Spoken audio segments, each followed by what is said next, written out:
yeah, PG is out. Hopefully his injury is not as much, and our center is also out right now. Zubac, hopefully he gets better.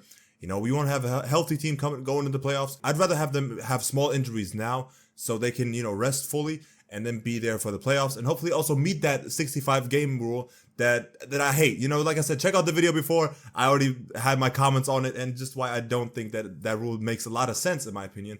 Even though it makes sense, but it doesn't. You know what I mean? Like it's easier said than done. And at least bringing in a rule, you could say it's a positive than just not addressing it at all. But I would also love to, address different things, like the referees and stuff like that. Like we could always have these fines for these players. Like even with Monty Williams, coming. I don't know if you have seen that game with the Knicks and the Pistons where Sar Thompson literally got fouled by DiVincenzo and they didn't even say nothing. I don't know. And, they always bring out the 2-minute report and saying, oh, well, that was a foul. Like, yeah, we know it was a foul. But, like, in the moment, you want it to be called. Like, I wish there was something else. Like, I wish we would stop. The fines should just stop. I don't know why they protect refs like this. I really don't know. Like, is that really I don't keep up with too many other sports except for the NBA. And I know the NBA is more entertainment than, it is really basketball. But regardless, like, I don't know if refs are so protected like they are in the NBA. And I'm not saying the refs can't make wrong calls or something like that. But the refs was like, he was standing right there. He was literally looking at the foul, as it was committed. Sometimes refs do miss calls. They're human, I'm saying. And I low-key think, I think they should just bring in 2 more refs, like at least. Because I think it's always a crew of 3 people. Like they're on the court.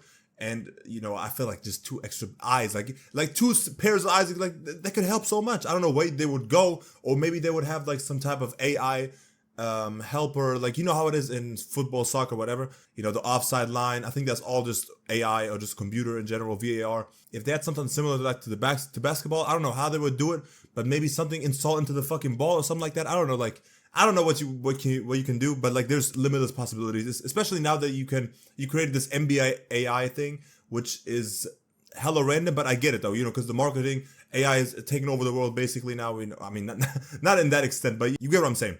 So you got ChatGPT and all this other stuff, and now we can basically imagine Spider-Man as an NBA movie. I don't really know how copyright is gonna work with that, because what if I'm like, yo, play this song while Michael Jordan is doing this dunk, and all of a sudden you hear "Fly Me to the Moon." I don't know why I chose that song; it just popped up in my head. They could definitely do something. Come on, bro, it's the NBA. Like you can figure something out, but it's just a matter of, do you want to do something, or are we going to sit back and just keep having the same?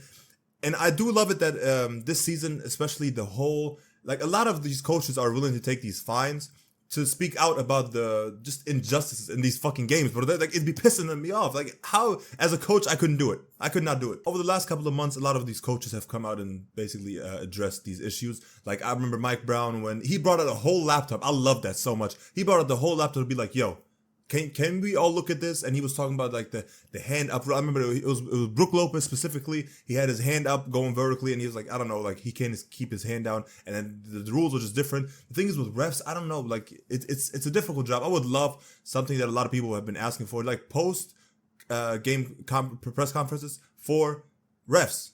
I would love that. They would explain the call with the video right there. Then you have nothing to, like, nobody can tell you shit. And you know what, bro? It would be even more dope if they were like, bro, that's a foul and I missed it. That's on me. That is on me. That's okay. I would love that. Like, I would feel for the refs.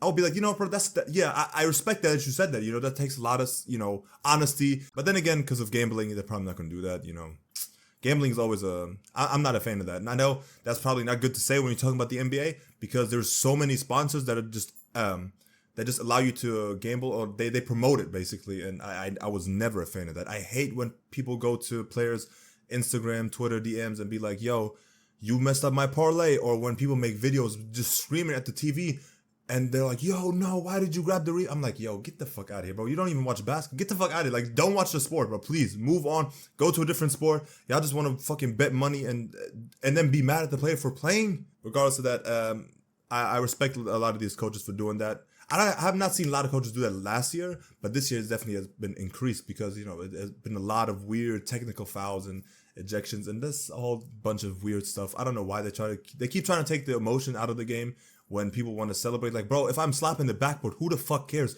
Nobody's going to care. As long as I'm not, for me, the taunting rule is always like, it's so weird. Like, I don't know, bro. Like, if I'm slapping the backboard, like, who cares? Who's going to care? Why is it when people score in other, like, sports. In the NFL, bro, they do the fucking gritty as a celebration. I don't know. I think they have tightened down a little bit as well. But in the NBA, you can't do shit. Like, I can't even stop the backboard off of the adrenaline boost I got from dunking. Crazy. I don't know. Nah, that's something I don't agree with at all. So I would love that. You know, please refs, fix it, bro.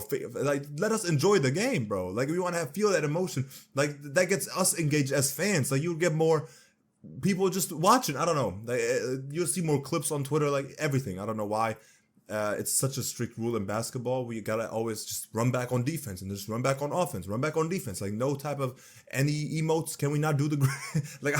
I would love to see that shit. Like, why have to wait till the game is over until somebody, you know, does something cool or funny, like when they score? And I don't even watch hockey, but at least you see like one clip where somebody's celebrating shit, and then we always gotta wait until the buzzer beat or some. Nah, bro.